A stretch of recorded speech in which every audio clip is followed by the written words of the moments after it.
Hi everyone, my name is Emily and welcome back to my channel. Today is going to be my April wrap-up video, but sorry about the shadow on the wall. It's a really rainy day where I am and I have to film, so I have a lamp on me which causes the shadow. But without further ado, let's get into the books.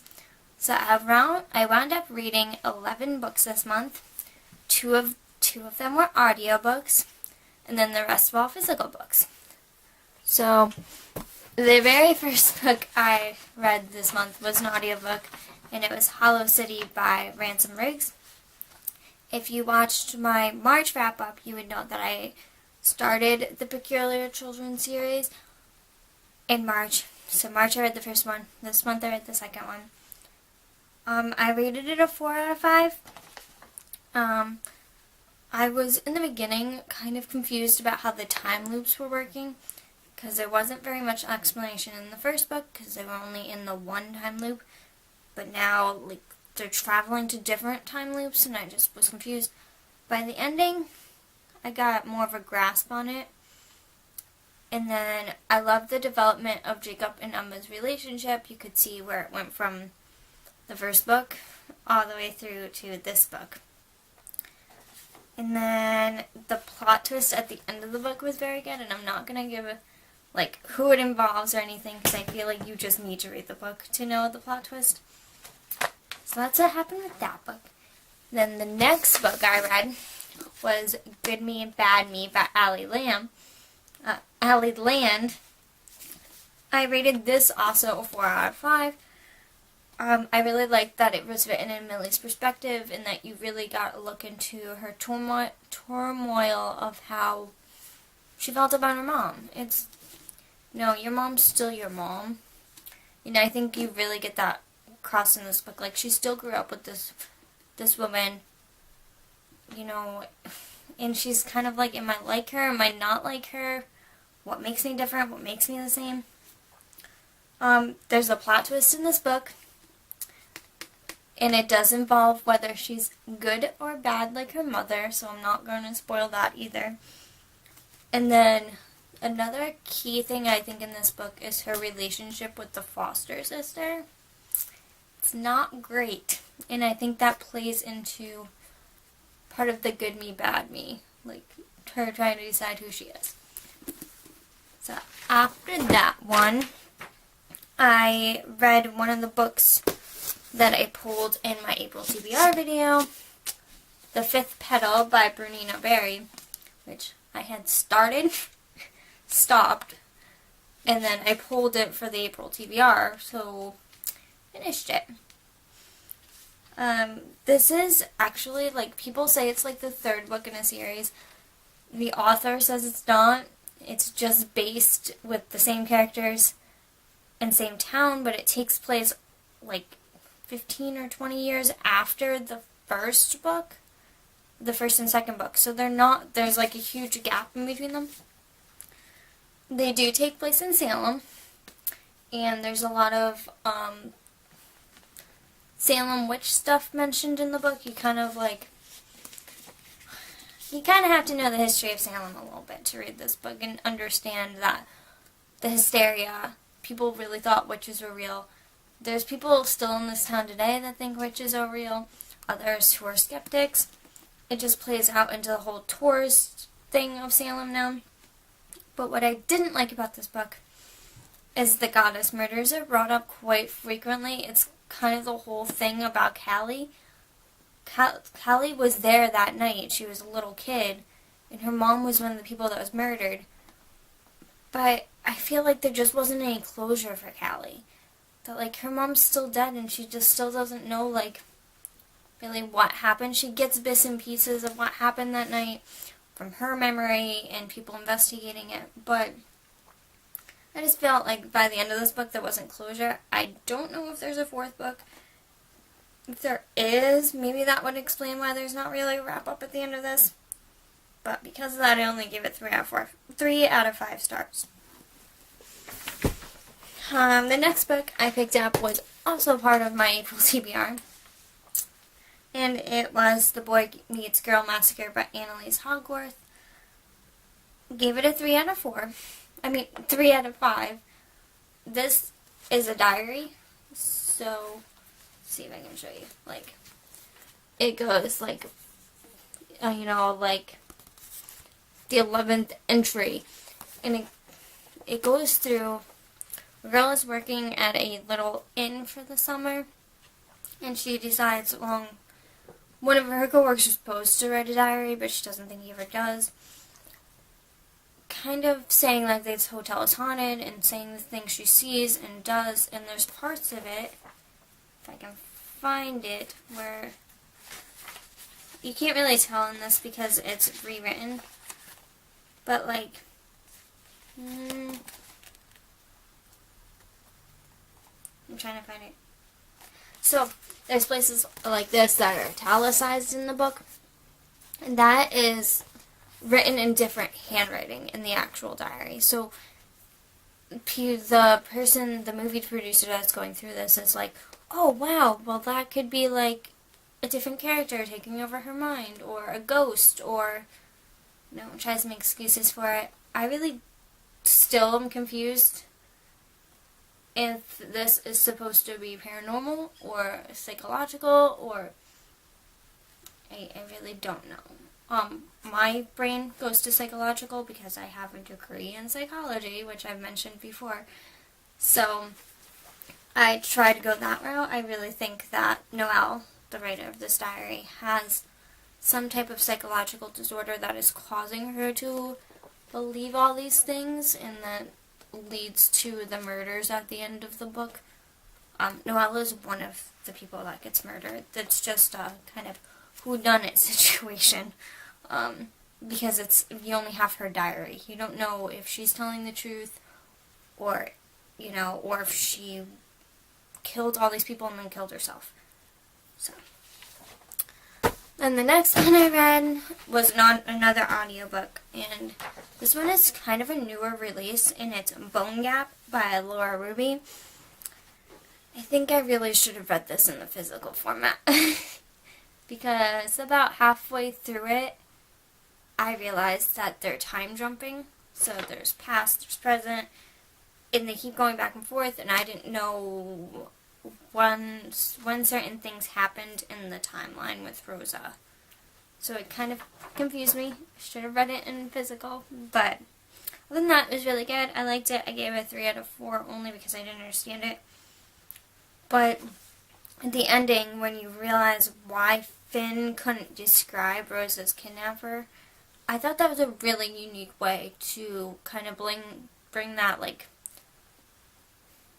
story plot, bring that, like, plot line to a close. It helps explain it really well. The next book I read was a library book, and I had to return it, but it was Jocelyn Hazel's Guide to Net Dating. Gave it a 5 out of 5 stars. Absolutely loved it. It was a fun, light, contemporary.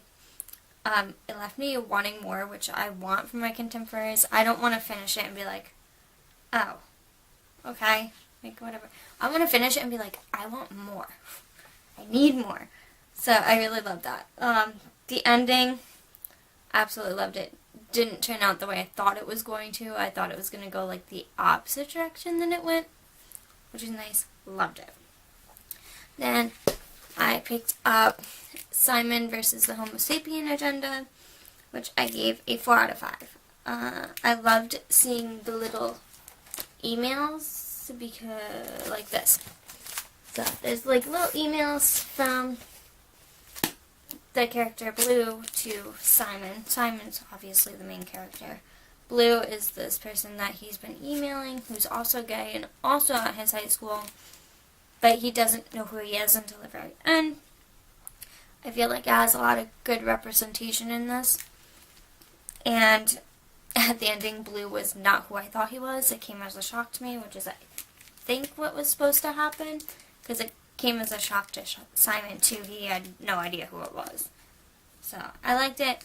Slightly disappointed it wasn't the character I thought it was going to be, because I really wanted it to be that character, and it wasn't. After that, I kind of got sick of contemporaries. just for a slight moment. So, I picked up Divergent by Veronica Roth. I, believe it or not, have not read this book, have not seen this movie, which is weird because I love Hunger Games, watched it a million times, I've read it a million times. Dystopian was like my thing a couple years ago. So I gave this book a 4 out of 5. I love that it's a good first book for a dystopian series. It really opened up, gave a lot of information on the world, and helped you understand why they're doing what. The choosing ceremony was interesting. And I like that in this book you could see the factions kind of cracking, crumbling, and realizing that not everyone's the same.